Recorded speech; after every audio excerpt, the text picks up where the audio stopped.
ইনকিলাব মঞ্চের মুখপাত্র শরীফ ওসমান হাদির মৃত্যুতে উত্তাল রাজধানীর শাহবাগ। বিচার দাবিতে বিক্ষোভ করছেন ছাত্র জনতা। এই নিয়ে আরো জানাতে সেখান থেকে যুক্ত হচ্ছেন সহকর্মী ফাহিম ইউসুফ। ফাহিম, এই মুহূর্তের পরিস্থিতি কেমন দেখছেন? অবস্থানকারীদের দাবি কি, বিস্তারিত জানাবেন। ন্যান্সি, আমি এখন রয়েছি শাহবাগ চত্বরের ঠিক পাশে, যেখানে শাহবাগ চত্বরের আমি চিত্রটি এখন দেখানোর চেষ্টা করব। এখানে বর্তমানে অবস্থান করছেন জুলাই ঐক্য, ইনকিলাব মঞ্চ এবং ডাকসুর যে সকল নেতৃবৃন্দ রয়েছেন তারা। সেখানে কিন্তু তাদের নেতৃত্বে একটি বিক্ষোভ কর্মসূচি বর্তমানে চলমান রয়েছে। আমি যদি একটু দেখিয়ে রাখতে চাই এই পাশে বর্তমান চিত্রটি, এখানে কিন্তু একের পর এক ডাকসু নেতারা কিছুক্ষণ আগে কিন্তু বক্তব্য দিয়ে যাচ্ছিলেন, যেখানে এই যে বিক্ষোভ কর্মসূচি আজকের, এটির শুরু হয় একটি সাংস্কৃতিক অনুষ্ঠানের মধ্য দিয়ে, যেখানে ডাকসু পাশাপাশি ইনকিলাব মঞ্চ, জুলাই ঐক্য, আগ্রাসন বিরোধী ঐক্য সহ বেশ কয়েকটি সংগঠন, পাশাপাশি বেশ কয়েকটি রাজনৈতিক সংগঠনও কিন্তু এখানে এসেছে। যেমন আমি যদি বলে রাখি যে জাতীয় গণতান্ত্রিক পার্টি এবং জাতীয় গণ অধিকার পরিষদ যেটি রয়েছে, তাদের নেতারাও কিন্তু এখানে উপস্থিত রয়েছেন।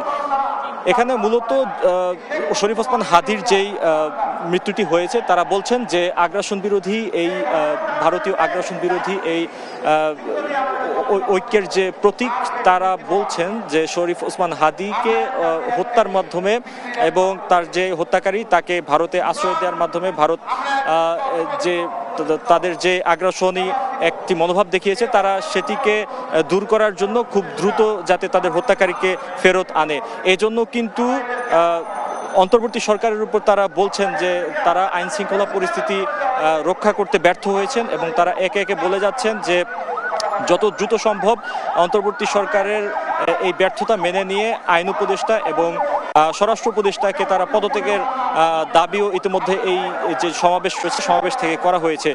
আমরা কিছুক্ষণ আগে দেখছিলাম যে বাদ জুমা এই যে শাহবাগ চত্বর, এটি কিন্তু আস্তে আস্তে প্রায় ছাত্র জনতার যে বিক্ষোভ কর্মসূচি সেটি শুরু হয় এবং আমরা দেখতে পেয়েছি যে বাইতুল মোকাররম সহ আশপাশে যে সকল অঞ্চলগুলো রয়েছে সেখান থেকে কিন্তু বিভিন্ন ঝটিকা মিছিল এসে এখানে একত্রিত হয় এবং সবশেষ এখানে এই বিক্ষোভ কর্মসূচিটি চলমান রয়েছে। এখান থেকে তাদের বেশ কয়েকটি দাবি আমি আপনাকে জানিয়ে রাখি, তারা কিন্তু বেশ কয়েকটি দাবি এখান থেকে উত্থাপন করেছেন। তারা বলছেন যে শরীফ ওসমান হাদির নামে এই শাহবাগ চত্বরকে নামকরণ করতে হবে। তারা যেটি বলছেন ওসমান হাদি চত্বর নামে এইটি নামকরণ করা হোক।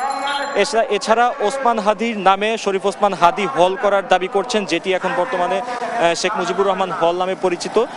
তারা সেটির নাম পরিবর্তন করার কথা বলছেন, ঢাকা বিশ্ববিদ্যালয়ের সে হলটি। এছাড়া এখান থেকে কিন্তু ইতোমধ্যেই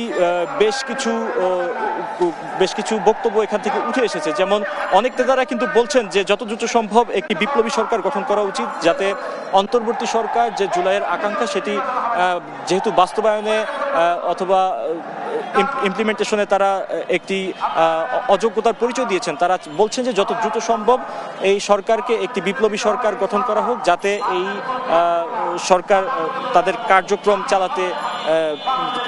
তারা চালিয়ে যেতে পারে।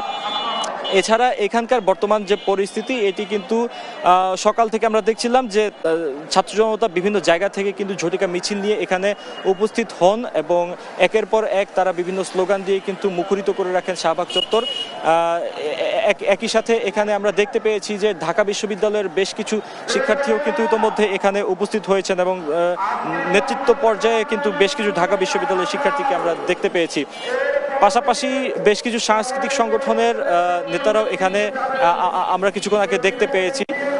এছাড়া আমি যদি জানিয়ে রাখি যে আশপাশে যে আইন শৃঙ্খলা পরিস্থিতি বর্তমান অবস্থা, এটি কিন্তু অনেকটাই চারপাশে কিন্তু প্রচুর পরিমাণে পুলিশ সদস্য দিয়ে কিন্তু ঘিরে রাখা হয়েছে শাহবাগ চত্বর, যেহেতু এখন সব ধরনের যান চলাচল প্রায় বন্ধ বলা যায়, তাই কিন্তু পুলিশও কিন্তু বেশ একটি সতর্ক অবস্থানে এখানে অবস্থান করছেন এবং তারা কিন্তু একটি শক্ত অবস্থা চারপাশে ধরে রাখছেন যে কোনো অপ্রীতিকর ঘটনা এড়াতে। এছাড়া এই একের পর এক যে স্লোগানে মুখরিত করে রাখা শাহবাগ চত্বর, এখান থেকে কিন্তু কিছুক্ষণ পরই তারা একই কথা বলছেন যে জুলাইয়ের আকাঙ্ক্ষাকে ধারণ করা একটি বিপ্লবী সরকার যেমন গঠন করতে হবে, তেমনি শরীফ ওসমান হাদির যে স্বপ্নের বাংলাদেশ, তারা বলছেন যে সেই স্বপ্নের বাংলাদেশ গড়ার লক্ষ্যে কিন্তু তারা কাজ করছেন, এমনটি তাদের দাবি।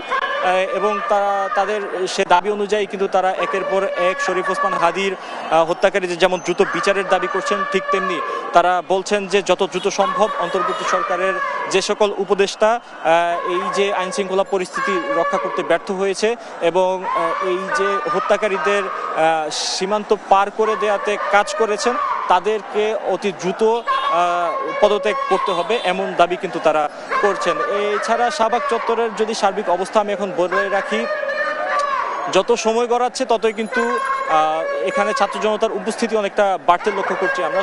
সকালে যখন আমরা এই জায়গাটির অবস্থা যদি বলি আপনাকে, সকালবেলা এখানে আমরা তেমন ছাত্র জনতার উপস্থিতি লক্ষ্য করিনি, যেটি সময় বাড়ার সঙ্গে সঙ্গে বিশেষ করে জুমার পর কিন্তু এই যে জনসমাগম এটি কিন্তু অনেকটাই বৃদ্ধি পেয়েছে এবং এখানে যে সকল ছাত্র জনতা যারা এখানে এসেছেন তারা কিন্তু সকলেই বলছেন যে সকল রাজনৈতিক দলের যে ঐক্য, এই ঐক্য যত দ্রুত সম্ভব এই ঐক্য ধরে রাখতে হবে এবং এই ঐক্য যাতে ভেঙে না যায়, বিনষ্ট না হয়, সেজন্য সকলকে ঐক্যবদ্ধ থাকতে হবে।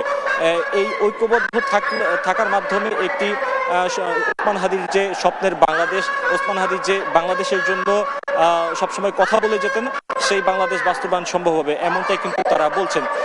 এছাড়া একে একে আমরা দেখতে পাচ্ছি যে ইতোমধ্যেই কিন্তু কিছুক্ষণ আগে যখন ডাকসু নেতারা তাদের বক্তব্য দিচ্ছিলেন, তাদের পরে কিন্তু বেশ কয়েকটি রাজনৈতিক সংগঠনের নেতারা তাদের বক্তব্য দিয়েছেন। এখন যেটি দেখতে পাচ্ছি আমরা, জুলাই ঐক্য এবং ইনকিলাব মঞ্চের নেতারা কিন্তু এখানে বক্তব্য রাখছেন এবং তারা কিন্তু ঘুরে ফিরে এই যে অন্তর্বর্তী সরকারের ব্যর্থতা, এই ব্যর্থতাকেই কিন্তু দায়ী করছেন যে ওসমান হাদিকে গেল শুক্রবার